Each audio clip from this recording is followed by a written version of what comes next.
Oh, the Warriors are back, baby. When I say they're back, I mean they're back in the playoff hunt. They're back in the win column. We're seeing the Warriors that resemble a world championship team, which should make tonight's post-game show fun. At least I hope it is. We're going to break it down next. The Warriors in terms of where they are in the playoff chase and just how wonderful of a game tonight was. A lot of positives to review with everyone else. Sit back and relax, folks. This is Locked On Warriors. You are Locked On Warriors, your daily Golden State Warriors podcast. Part of the Locked On Podcast Network, your team every day.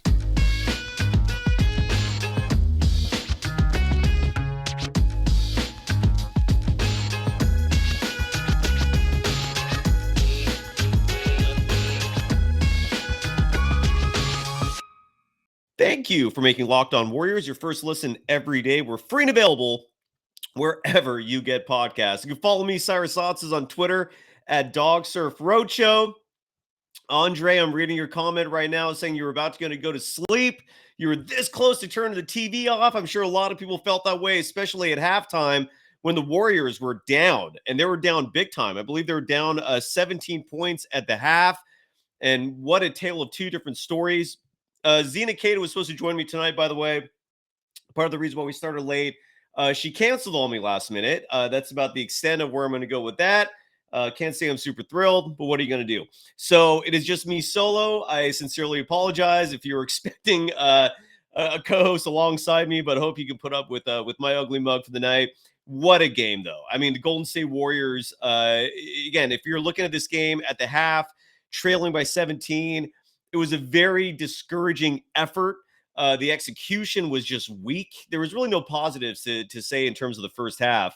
One player I want to start with, though, which kind of epitomizes the first versus second half differences, was Jonathan Kuminga.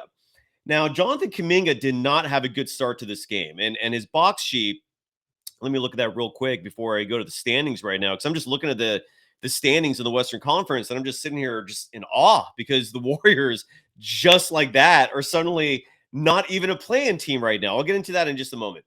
But first, what I'd like to do is talk about Jonathan Kuminga. Again, he did not have a great start to this game. When you look at the box score and the end result, you think, wow, really? He had a bad start? He did have a bad start. He only shot 1 for 3 from the field in the first half. Kuminga for the game only had 1 turnover. He's actually been doing an incredible job in the turnover game, and I think that was in the first half. It just wasn't a terrific effort. And my concern was because oftentimes when Jonathan Kuminga starts off slow, similar to what a lot of the young players have to deal with, he gets pulled and you never see him away. And you never see him again. Kerr stuck to him tonight. Thank you, Steve Kerr. Steve Kerr did a couple of fantastic things tonight. It's been a while since I've had a show where I can praise Steve Kerr. I praise Steve Kerr because not only did he stick to Jonathan Kuminga, but his rotations were fantastic. And Kuminga, just to finish up on his topic, again, he only shot 1 for 3 in the first half. He was a perfect 7 for 7 in the second half. Did not miss a single shot. If I could play NBA highlights on this show, I would, because one of his shots was that monster dunk where his foot was just inside the free throw line. He slammed it over 3 Portland Trail Blazer defenders, and he was insane. He was awesome. You name the adjective to describe just how incredible Jonathan Kuminga was tonight, and I'll roll with it. His final stat sheet was nothing to really write home about. He played for 25 minutes, but again, he shot 8 for 10 from the field, finished with 16 points, 3 rebounds. One of those 3 rebounds was huge. It was a rebound where he straight earned it, and I think he grabbed a one-handed on top of that. So kudos to Jonathan Kuminga, who among a lot of players tonight just played lights out. He was absolutely phenomenal.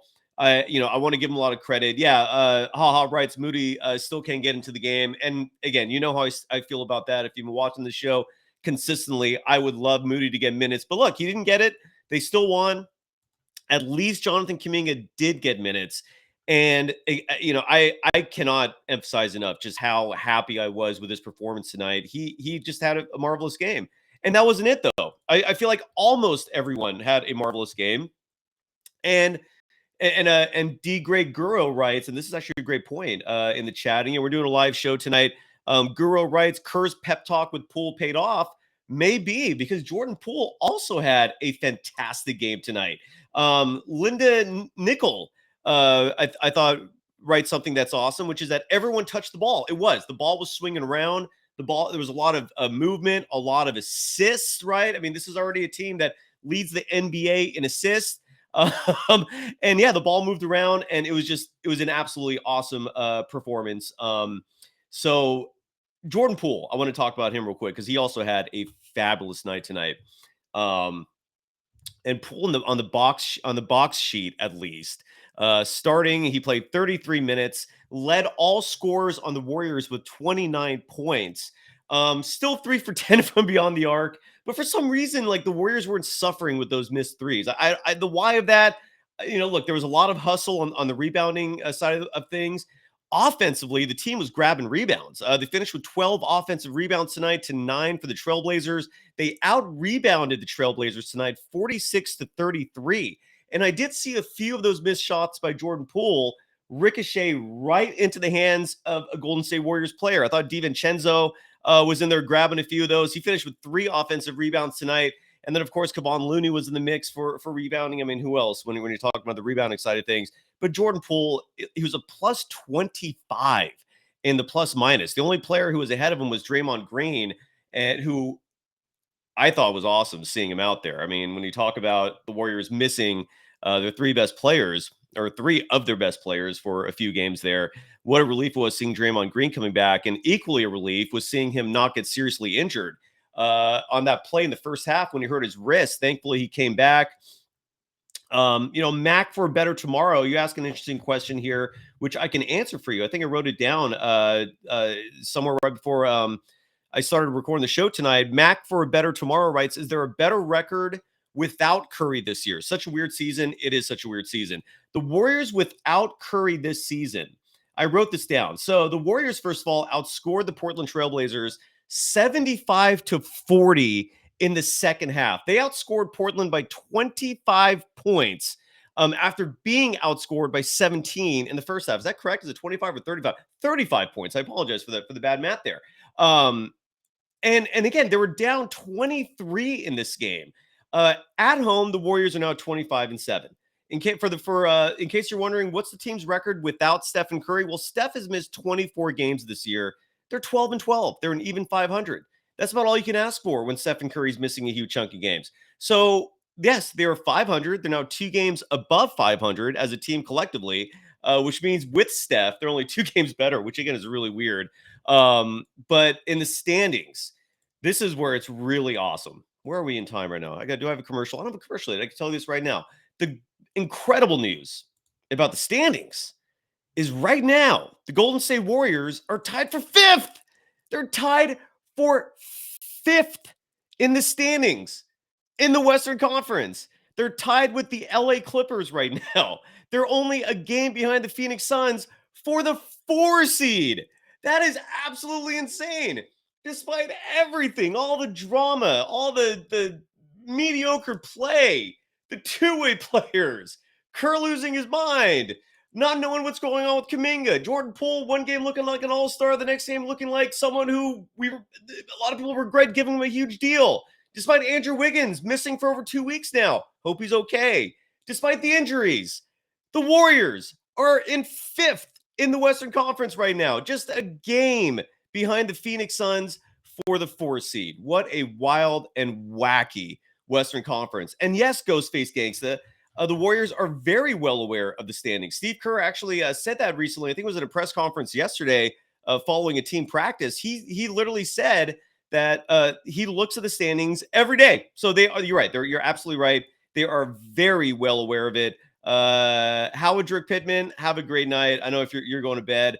Yeah, I mean, look, the Warriors victories, especially the game like tonight. This was a thriller. They're down 17 going into the half. Did not look good for 2 quarters of play. I want to really finish up with Jonathan Kuminga real quick because I want to praise just his game. I look, the better Jonathan Kuminga is, how much better the Warriors are, right? And in tonight's game, I decided to take some notes on him. Where is this note? Right here. So And this is interesting. And the Twitter account Kuminga Muse provided me with some information as well. And that's at Kuminga Muse. I did not realize that Jonathan Kuminga is only a month older than Paolo Banchero. That's awesome. He's a year younger than Jaden Ivey right now. He's 2 years younger than Keegan Murray is right now. So I like when I learned that, it really is eye-opening in terms of just where Kuminga is in his very young career and where he could end up. I keep hoping and kind of expecting him to turn into a Kawhi Leonard type player. He's starting to take defense seriously. His shooting stroke, I think, is beautiful. I think the way he squares up, his form is just a work of art. I love this kid. I think he's going to be a superstar someday, and we're seeing glimpses of that.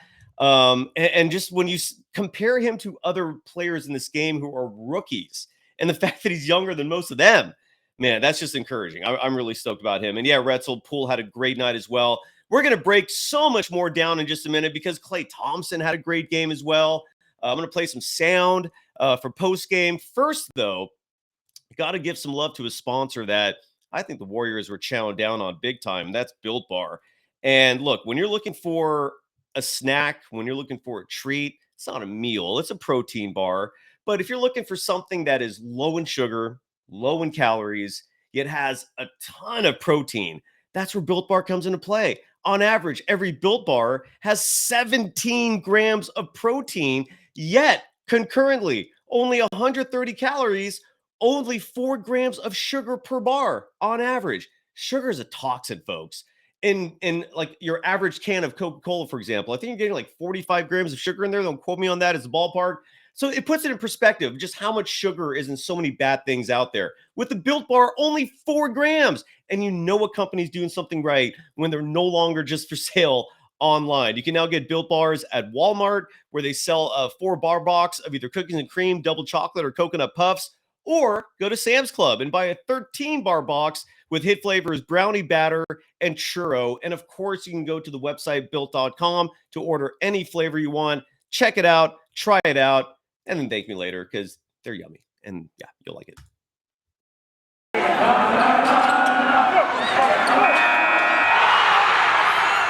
You are Locked On Warriors, your daily Golden State Warriors podcast. Part of the Locked On Podcast Network, your team every day.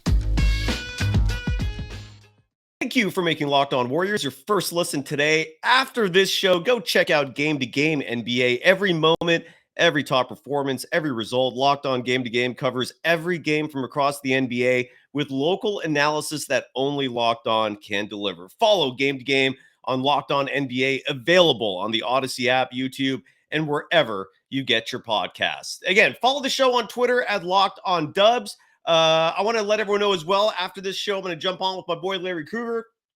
So the party will continue on there. But again, what a fantastic night this was. I want to see what people are saying in the chat, if I missed anything. Joe, for example, if this is the same Joe that also jumps in with Larry's show, I feel like you know what you're talking about. So Joe writes, if Kerr lets Poole play through the bad stretches, he should do the same for Kuminga. Wholeheartedly agree with you there. And tonight he did that, which was huge. You want to know what else he did tonight, which I have to give him a ton of credit for, is, and I know you folks hate when I mention his name. I'm not going to bash him. Okay, this is not a Ty Jerome segment where I'm just going to criticize him. What I am going to do is compliment Steve Kerr for being cognizant enough to realize that tonight was not his night. Every time Ty Jerome went on that floor, the Warriors started to suffer. To put it in perspective, despite how well the Warriors played throughout from beginning to end, Jerome's plus minus was still a -5 on the night. Or I apologize, a -3. But most importantly, Kerr was just very well aware of that. And instead of just being stubborn and sticking to his two-way guns, he pulled them. He was like, you know what? This isn't working tonight. And Ty Jerome did not play for large stretches of the game where he normally would play. Still finished with 17 minutes, but that was mostly in the fourth quarter, and a lot of that was garbage time. I just have to give Kerr his credit for that. Like, for once, he actually realized something's not working here. And I'm not going to just stick to him because I love him. Obviously, Kerr loves him. So kudos to Steve Kerr. Great job with that. Props to DiVincenzo, who had just another fantastic game. I did a little more research on his salary situation. John Shelton, he was not part of the big third quarter comeback. That's a huge reason why his plus minus was still a -3. He came in with like 2 or 3 minutes left when the comeback had already happened. I'm incredibly proud of Art. I don't know who Art is. But regardless, kudos to Steve Kerr. I can't thank him enough. Donte DiVincenzo, unfortunately, the Warriors will not have bird rights for him next year. So if the Warriors, if DiVincenzo decides to opt out of his second year of his deal, he has a player option. I believe he signed a 2-year deal for $9 million, getting paid $4.5 million this year, $4.5 million next year. If he opts out, all the Warriors can do is offer him, I think, like a 10% raise, or offer him whatever the mid-level exception is for next year. They cannot offer much more than that. They won't be able to give him a big contract until 3 years in. That's when they're going to get. That's when the early bird rights will be gone, and it will just be pure, unadulterated bird rights. And then Donte DiVincenzo, if he stays patient with the Warriors, can sign a big deal 2 years from now. But unfortunately, next year, if he opts out of that player option, all the Warriors can do is either offer, I believe, a 10% raise. I'll get the specifics soon, but I believe it's a 10% raise on his current deal now, or they can give him a new mid-level deal, and who knows what that amount's going to be. I really hope the Warriors bring it back, because Donte DiVincenzo look, Steve Kerr has thrown that word godsend out.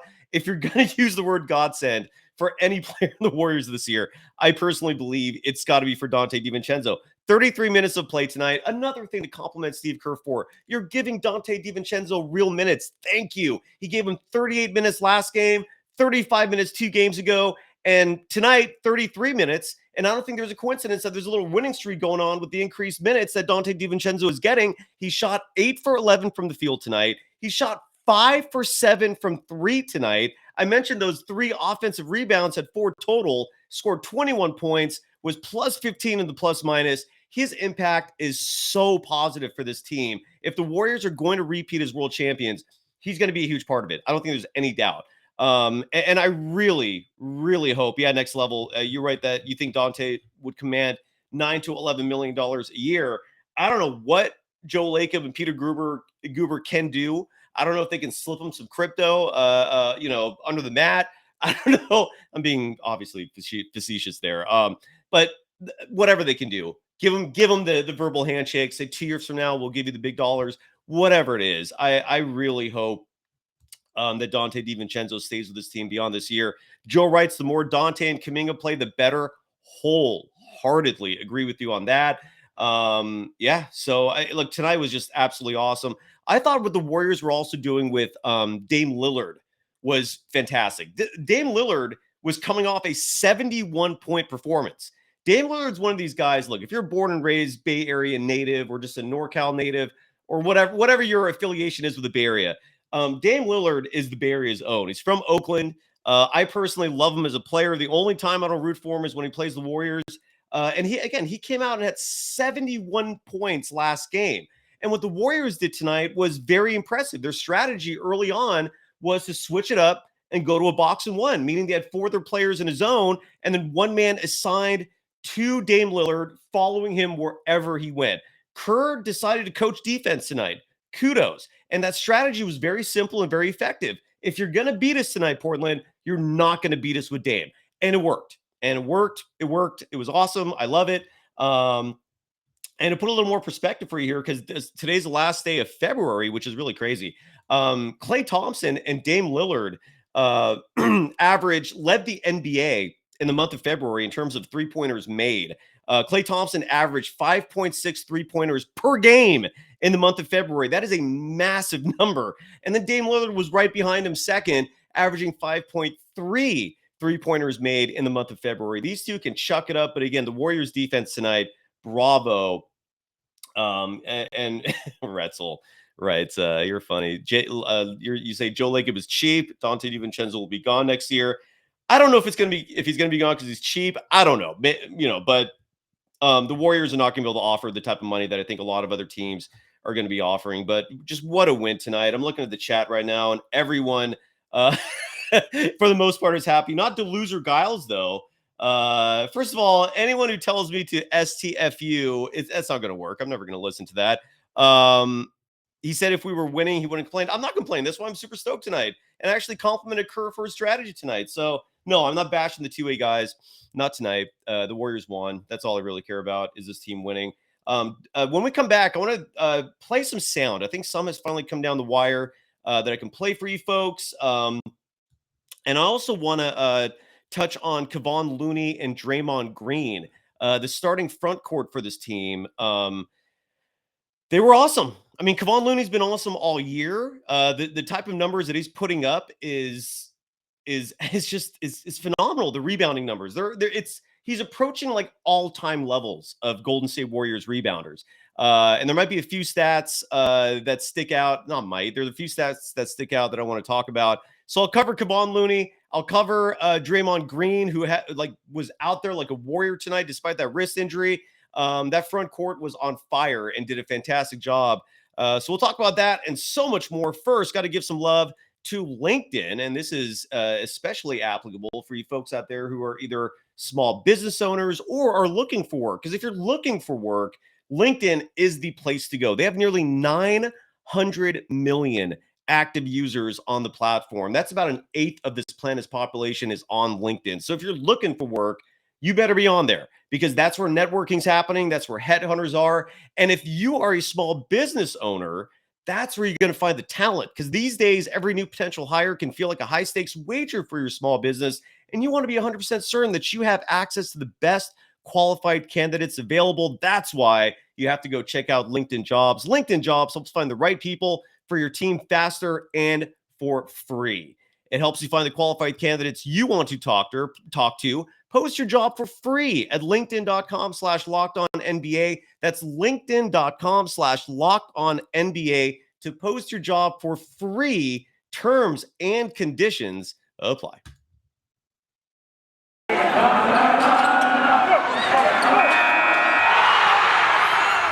You are Locked On Warriors, your daily Golden State Warriors podcast. Part of the Locked On Podcast Network, your team every day.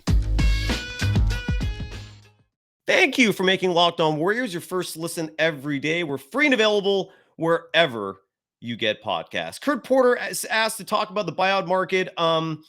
Here's the bottom line about the buyout market. And I see Nerlens Noel's name mentioned in there. It was reported that he is officially now a free agent. He was bought out by the Pistons. The bottom line is this: the Warriors aren't going to do anything. They're not. It's despite the fact that I want someone, and I've said 3 names out there that I would love more than anyone else: is Serge Ibaka, Stanley Johnson, and Nerlens Noel's. I think any one of those 3 would be a huge help for this team. I don't think the Warriors are going to pursue a free agent. Rebel the Sounds writes that Kuminga dunk was brutal. Absolutely right. That thing was that was a spectacle. And again, I really want the Warriors to dive into the buyout market. I just don't think it's going to happen. I don't. This team that has such a heavy focus on chemistry. They're normally not very active on the buyout market, and they're very picky. They wanted Pat Beverly. He would have been a great addition, would have helped with the perimeter defense. Wasn't available. I think my guess is they're moving on. Yes, Gilbert Arbalo, I do 100% agree with you that I would prefer Goran Dragic over Cy Jerome. But that's me. The Warriors did want Goran at one point. You never know. But all indications are that the Warriors are not going to pursue anyone in the buyout market. Here's the good news. They can win a championship without getting anyone in the buyout market. They really can. All right. They have the talent. I mean, when you look at the bench, JaMychal Green tonight, for example, did not have a great game. He's very hit or miss. The only reason why I don't complain that much about JaMychal Green getting minutes is because he's 6'8". He plays center. If you don't play him, who are you going to play instead? Like, the only other option off the bench is Anthony Lamb. And he's 6'5", right? So they just don't have a lot of options there. If his wrist was feeling better, where he was a more consistent 3-point shooter, I think everyone would be happier with JaMychal Green. Did not have a great game tonight. He only played 5 minutes, and it was just not a great 5 minutes. So he got the leash pulled fast. And in those 5 minutes, I think it was in the second quarter is when he was playing. He had a -11 for his plus-minus, 2 points, 2 rebounds total. They were both offensive. But again, I mean, you're going to need size to come in the game every once in a while, and he gives you that. There's really no one else outside of Patrick Baldwin Jr., and I'm not going to expect Patrick Baldwin Jr. minutes come playoff time because Kerr is I don't know. He doesn't normally trust rookies, although he did start Jonathan Kuminga and Moses Moody in the playoffs in that last year, which is all the more mysterious why we don't see Moses Moody ever this year. But whatever, the Warriors won, so we're going to keep it on a happy note tonight. Moody did play 3 minutes tonight, by the way, in garbage time. I want to play the sound from Steve Kerr. 1400 USSR says they won't win a chip. I can see second round. Very possible. All I'm saying is if any team is going to win a championship with the type of season they're having this year, it's going to be the Golden State Warriors. Last I checked, Steph is still in his prime. Draymond Green still looks damn good out there. If there's a regression, I haven't seen it noticeable enough. His defense has regressed a little bit, but I haven't seen it regress enough where I think it'll be like a detriment to the Warriors this year. Klay Thompson has never been this good offensively in his life. And his defense, I think a lot of his defensive struggles are much more to do with just his lackadaisical approach. I mean, we played that video on yesterday's show, if you haven't seen it, where the team was asked who would be the worst babysitter for the team. And overwhelmingly, the answer was Klay Thompson, because he's a space cadet. He's a stoner. What I see a lot of times are just mental lapses defensively. I don't see him necessarily struggling to stay in front of players. I don't see his footwork regressing because of age or the injuries. So I think Klay Thompson's fine. I mean, their core is there. And Dante DiVincenzo is awesome. Kevon Looney's even better than he was last year. Ultimately it comes down to who's going to beat him, right? And I just don't think anyone else in the NBA, even with this regular season, is better than the Warriors when it comes time to all players being healthy, everyone giving it their 100%.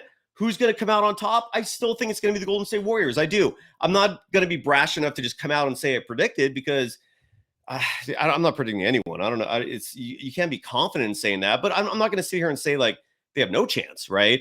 So here's Steve Kerr, by the way. He was talking about the impact of Draymond playing tonight. Draymond hit a 3 to start the game, which is awesome. Draymond Green is hitting 33% of his threes on the year. That is awesome. Because most of his career, he's been a liability from beyond the arc.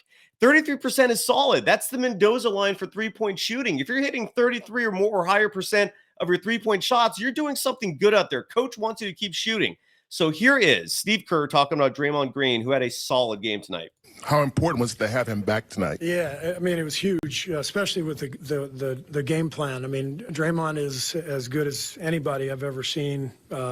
Executing the stuff we were doing tonight, it's just basically becomes a zone on the backside of the play. If you're going to double Dame, at half court or blitz him or whatever, you have to have somebody like Draymond or Loon on the backside, or both of them, to navigate what's happening, because it's basically 4-on-3. And I thought they executed beautifully there, and that's why I left the starters out there for as long as I did to start the third quarter.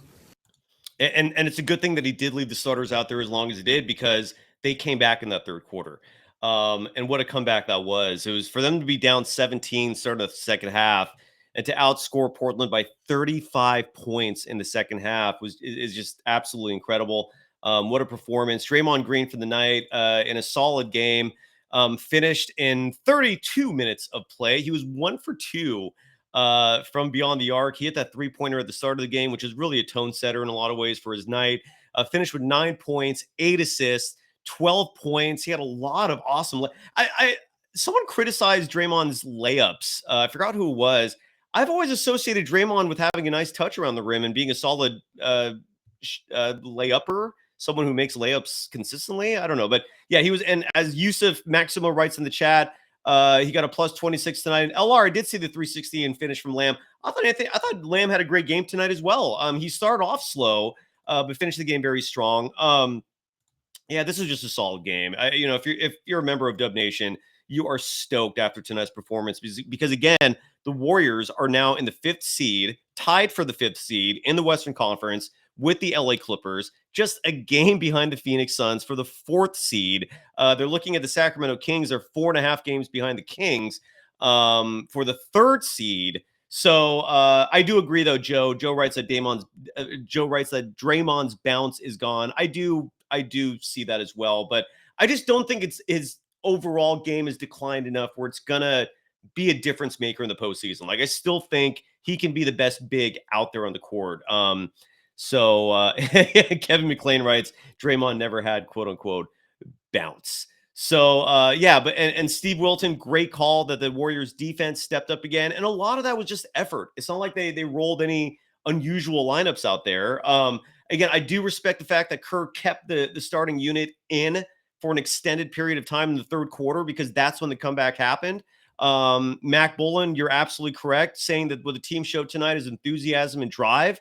You're absolutely right. And I've always believed, and the evidence shows, that when this team really wants to win, when they actually try, they're virtually undefeated. I mean, the only exceptions you could find would be like 2016 in the NBA Finals, where they were hurt. I mean, they weren't like a healthy team at that point. And what is that it? I mean, so this team's unbelievable. Don't rule them out for the postseason. That's all I'm saying.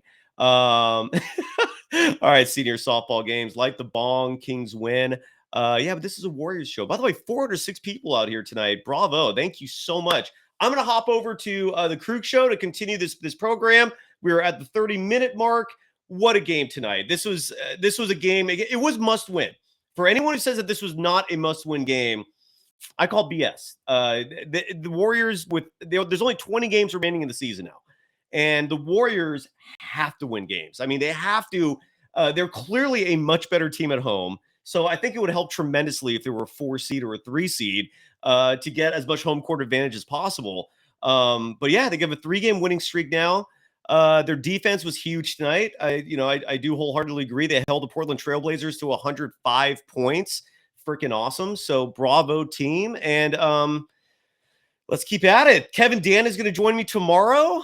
So the next game on the Warriors schedule, looking ahead, they're next going to play the Clippers Thursday at home. That'll be a test.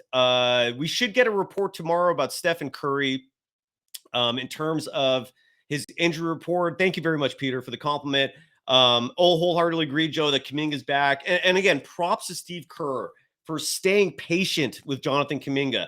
There were a lot of nights where Kuminga's had starts like that, and you never saw him again. Kerr stuck with him tonight, and good things happen when Kuminga plays. I've said that over and over again. I love my Kuminga stock. I'm investing more. Bruce Morrow asked about Andrew Wiggins. That's a huge mystery. That's a huge concern, because I don't know if any of you have ever seen or heard of a player missing over 2 weeks for quote unquote personal reasons, family reasons. It's weird. It's weird. It's a little concerning. Again, I really hope Andrew Wiggins is okay. We'll just have to see what happens there. Again, as I mentioned before, there are reporters out there starting to look into this. The curiosity factor is too big now for no one to show interest in what exactly is going on with Andrew Wiggins. When can we expect him back? Mac Bullen, you're absolutely right. The mental health matters. And let's just hope it's not that extreme where he's struggling that much that he has to miss. He's missed 4 games so far. Should be more because of the All-Star break. So we'll see what happens. But Stephen Curry has been looking great. We're going to find out tomorrow what his status is. That's when the team said they're going to give the next report was tomorrow. And who knows? He might be playing Thursday. You never know. I will say this. He's been practicing. He looks good out there. It's not like he's walking around with a limp. He's cutting. I just don't think he's done his 5-on-5 a scrimmage yet. That's always like the last test for an injured player to determine if they're ready for a full contact play. So maybe that scrimmage is tomorrow. I don't know. We'll find out. I also want to give some love before we go to Kevon Looney, who this season has had 24 games with double-digit rebounds. That's the most for a member of the Golden State Warriors since Draymond Green had 37 games with double-digit rebounds back in 2015-16. He had a streak entering tonight of 6 straight games with 13 or more rebounds. That ended, unfortunately. Looney finished the game tonight. Let me look at my box score here. He had 14.7 rebounds. So he did not get a double-digit rebound night, and his streak of 13 or more rebounds per night ended tonight. But the fact that he had 6 straight games with 13 or more rebounds, that was the longest stretch for a Warriors player since Larry Smith. This is for all you old listeners out there who did it in 7 consecutive games, or I'm sorry, he twice had 8 straight such games where he had 13 or more rebounds in 1980, 1981. Either that was Rick Barry's last season with the Warriors or his first season with the Rockets. I can't remember. Well, I was like 2 years old then or 1 year old then. I don't know. But regardless, kudos to Kevon Looney, who's had a phenomenal year. And unfortunately, his streak of 6 straight games with 13 or more rebounds was snapped tonight. But the fact that that was the longest streak by a Warriors player since Larry Smith in the 1980-1981 season tells you just how remarkable that was. What's going on in the chat before we go? Yeah, Kendrick Perkins, dude, I never listen to him when he talks about the Warriors. All right, I'm going to go see Larry Krueger. His show is called The Krug Show. If you want to keep the party going, go check me out there. Otherwise, we'll be back at it tomorrow with Kevin Dana. Follow the program on Twitter at Locked On Dubs. That's where we update show times, when we're on, who the guests are, all that good stuff. Until then, great win by the Warriors. The winning streak's at 3. They're going to look to make it 4 Thursday night at home against the LA Clippers, where the winner of that game should conceivably have sole possession of the 5th seed, because right now those 2 teams are 2 games above 500, both tied for the 5 seed in the Western Conference. That should be a great game. Thank you, everyone, and see you folks later. Have a great night.